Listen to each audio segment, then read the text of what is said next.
बारिश में गरीब की झोपड़ी। बाहर तो बहुत तेज बारिश हो रही है। अब मैं मजदूरी कैसे करने जाऊंगा? बाबा, आप रुक जाइए, मौसम बहुत ज्यादा खराब है। मुझे तो समझ नहीं आ रहा। ये दिन पर दिन मौसम खराब होता जा रहा है। अगर ऐसे ही चलता रहा तो मजदूरी नहीं कर पाऊंगा और घर में खाने को एक दाना तक नहीं आ पाएगा। तभी बहुत तेज आंधी तूफान चलता है। अरे देखो, जरा देखो, कितनी तेज तूफान चल रहा है। अरे महेश बेटा, तू झोपड़ी के ऊपर तिरपाल तो लगा कर आया था ना? हाँ बाबा, लगा दी थी तिरपाल। और उसके ऊपर तूने ईंटें रखी थी या नहीं? बाबा, ईंट रखना तो मैं भूल गया। महेश के इतना कहते ही झोपड़ी के अंदर बारिश की वजह से पानी टपकना शुरू हो जाता है। हे भगवान महेश, तूने ये क्या किया? तुझे मैंने कहा था बारिश और तूफान तेज है, तुझे ईंटें रख देनी चाहिए थी। मुझे लग रहा है कि तिरपाल उड़ गई। चल चल मेरे साथ चल। अब तुझे मेरे साथ भीगते हुए मेहनत करनी होगी, नहीं तो पूरे घर में पानी ही पानी भर जाएगा। देवेश इतना बोल ही रहा था कि घर के अंदर वाकई छत से पानी टपकने लगा। हाँ पिताजी, आप सही कह रहे हो, चलो चलते हैं जल्दी से। दोनों बाप बेटा बारिश में बाहर निकलते हैं और झोपड़ी की छत पर तिरपाल को सही से लगाना शुरू कर देते हैं। अरे बेटा, ईंट को अच्छे से रखना, कहीं ईंट गिर न जाए। ठीक है पिताजी, सही सही रखूंगा। महेश इतना कहकर अच्छे से ईंट से तिरपाल को दबाने लगता है, जिससे छत ढक जाती है और झोपड़ी में पानी टपकना बंद हो जाता है। लेकिन इसी के चलते हुए बेचारे दोनों के दोनों बहुत बुरी तरह भीग जाते हैं।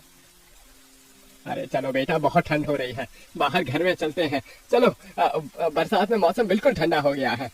हाँ पिताजी, आपने बिल्कुल सही कहा, चलिए। जब दोनों बाप बेटा घर के अंदर आ जाते हैं तो मेघा उन्हें सूखा कपड़ा देती है और अपना शरीर पोंछने के लिए कहती है। आप लोग अपना शरीर पोंछ लो और सूखे कपड़े पहन लो, नहीं तो ठंड लग सकती है। मेघा के दिए हुए कपड़े दोनों पहन लेते हैं। तभी बीमार शकुंतला बिस्तर पर पड़ी हुई मेघा से कहती है, अरे बेटे, तूने खाने के लिए कुछ बनाया नहीं? माँ, मैं बारिश के रुकने का इंतजार कर रही हूँ। घर के अंदर खाना कैसे बनाऊंगी? सारे में धुआं ही धुआं हो जाएगा। मेरी दवाई का समय हो गया है और मुझे भूख भी लग रही है। ठीक है माँ, मैं कुछ करती हूँ।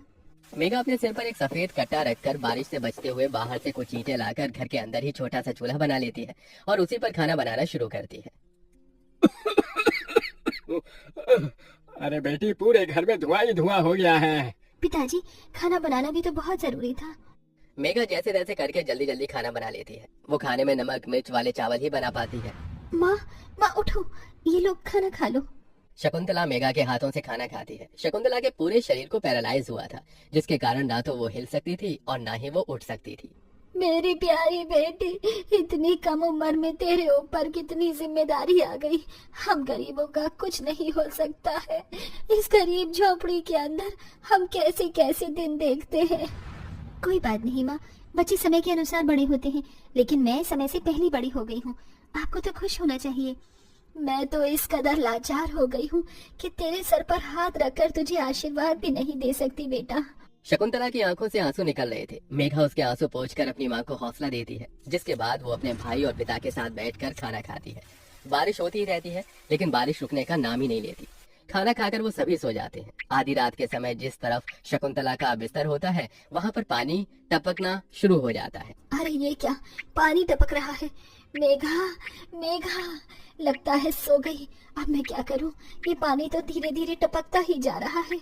शकुंतला रात भर अपने ऊपर टपकते हुए पानी को ऐसे ही झेलती रहती है, जिसकी वजह से सुबह तक उसके पूरे शरीर में बुखार फैल जाता है। अरे अरे ये क्या माँ, आपको तो बहुत ही बुखार हो गया है।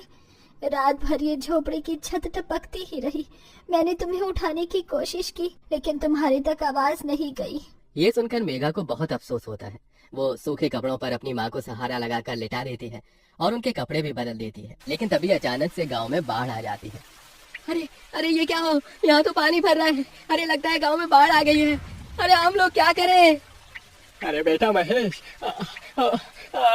अरे भाई, अपनी माँ को कंधे पर उठा, नहीं तो हम सभी बह जाएंगे। अरे पानी में कोई जुगाड़ करता हूँ बेटा।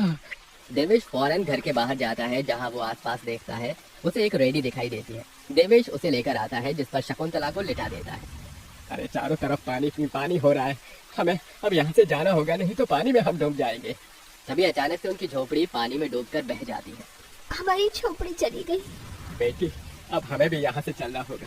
तुम्हारी माँ को यहाँ से किसी ऊंचे स्तर पर लेकर जाना होगा। देवेश, महेश और मेघा तीनों शकुंतला को रेडी के साथ वहाँ से ऊंचाई पर लेकर जा रहे होते हैं, लेकिन पानी बहुत ज्यादा होने की वजह से रेडी का संतुलन खराब हो जाता है और वो पानी के साथ बहने लगती है। पिताजी पिताजी माँ रेडी के साथ पानी में बहते हुए जा रही है। हे भगवान, अब हम लोग क्या करें? अरे हम लोग भी डूब रहे हैं। कोई सहारा मिलेगा तो हम यहाँ से बाहर निकल पाएंगे, नहीं तो पता नहीं आज क्या होगा। हे भगवान, कोई हमारी मदद करो। हे ऊपर वाले, कुछ तो करो। तभी मेघा को एक बड़ी सी लकड़ी का सहारा मिलता है। वो उस लकड़ी के सहारे अपने पिता और भाई को भी बचा लेती है, जिसके बाद वो तीनों लकड़ी के सहारे तैरते हुए एक ऊंचे स्तर पर पहुंच जाते हैं, जहाँ पर काफी लोग होते हैं। हे भगवान, मेरी 8 साल की बेटी थी, कहीं नजर नहीं आ रही। इस बाढ़ के कारण वो पता नहीं कहाँ पानी के साथ ही बहती चली गई। वहाँ सभी अपने परिवार को लेकर दुख में थे और यहाँ मेघा, देवेश, महेश तीनों शकुंतला के लिए फूट फूट कर रोने लगे थे। मेरी माँ पता नहीं कहाँ चली गई, पता नहीं किस हाल में होंगी वो। क्या वो अभी जिंदा होंगी या नहीं? तुम ये कैसी बातें कर रही हो? हौसला रखो, सब कुछ ठीक हो जाएगा। माँ वापस आएंगी। ये देखो, सरकारी लोग हमारी मदद कर रहे हैं, बिछड़े हुए परिवार के सदस्यों को ढूंढ कर ला रहे हैं। महेश, मेघा और देवेश तीनों शकुंतला की राह देखते ही रह जाते हैं, लेकिन सरकारी आदमियों को भी शकुंतला की न तो लाश मिलती है और न ही उसका कोई अता पता, जिसके कारण अब उन्हें यही लगता है कि शकुंतला दुनिया में नहीं रही। इतनी बारिश हो रही है, माँ का तो कुछ पता नहीं। अब हमें हमारे लिए कुछ करना होगा। तुम सही कह रही हो बेटी, अब हमें कुछ न कुछ तो करना ही होगा। देवेश और महेश दोनों बाप बेटे जंगल से लकड़ियां इकट्ठी करके वहां झोपड़ी बनाने की कोशिश करते हैं, लेकिन बार बार बारिश के पानी की वजह से उनकी झोपड़ी बन ही नहीं पाती।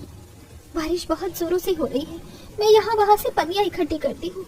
मेघा पन्नियां इकट्ठा करती है और उन्हें जोड़कर तैयार करती है, जिसे वो अपने पिता और भाई के ऊपर रखकर उन्हें बारिश से बचाने की कोशिश करती है। और इसी के चलते महेश और देवेश झोपड़ी बना लेते हैं और उसमें वो सब रहने लगते हैं। चलो, हमने जैसे तैसे करके अपने लिए मजबूत झोपड़ी तो बना ली। काश माँ और मिल जाती तो अच्छा होता। मेघा अफसोस करते हुए रो रही थी कि तभी उसे झोपड़ी के बाहर से अपनी माँ की आवाज आती है। मेघा, महेश, कहाँ हो तुम दोनों? मेरे बच्चों, कहाँ हो तुम दोनों? मेघा, ये तो माँ की आवाज है। मेघा जैसे ही झोपड़ी के बाहर आती है, वो बारिश में भीगते हुए अपनी माँ को खुद अपने पैरों पर चलकर आते हुए देखती है। माँ, आप चल सकती हो, आप हिल सकती हो, आप खड़ी हो सकती हो। ये सब कैसे हुआ? ये तो एक चमत्कार है। बहते बहते पता नहीं मैं कहाँ पहुँच गई थी और बेहोश हो गई थी। जब होश आया तो हाथ पैर अपने आप काम करने लगे थे। फिर तुम्हें ढूंढते हुए यहाँ तक आ गई। ये भगवान का चमत्कार ही था। हमारी झोपड़ी भी टूट गई। भैया और पिताजी ने दोबारा झोपड़ी बनाई है और इस बार बहुत मजबूत झोपड़ी है। एक बूंद भी नहीं आ रहा अपनी झोपड़ी के अंदर। माँ, चलो हम सब एक साथ पहले की तरह रहेंगे। शकुंतला को सही सलामत देखकर महेश और देवेश दोनों बहुत खुश होते हैं। वो सभी एक दूसरे को गले से लगा लेते हैं। इस तरह बारिश में भी गरीब की झोपड़ी उनके काम आती है और वो उसी में अपना गुजारा करते हैं। बरसात खत्म होने के बाद महेश और देवेश दोनों मिलकर काम करते हैं और पैसे जोड़कर अपने लिए पक्का मकान बना लेते हैं, जिसके चलते अब शकुंतला भी अमीर घर की कोठियों में काम करके कुछ पैसे जोड़ती है और धीरे धीरे घर की परेशानियों को खत्म कर देती है। अब वो सभी एक साथ खुशी खुशी रहने लगते हैं।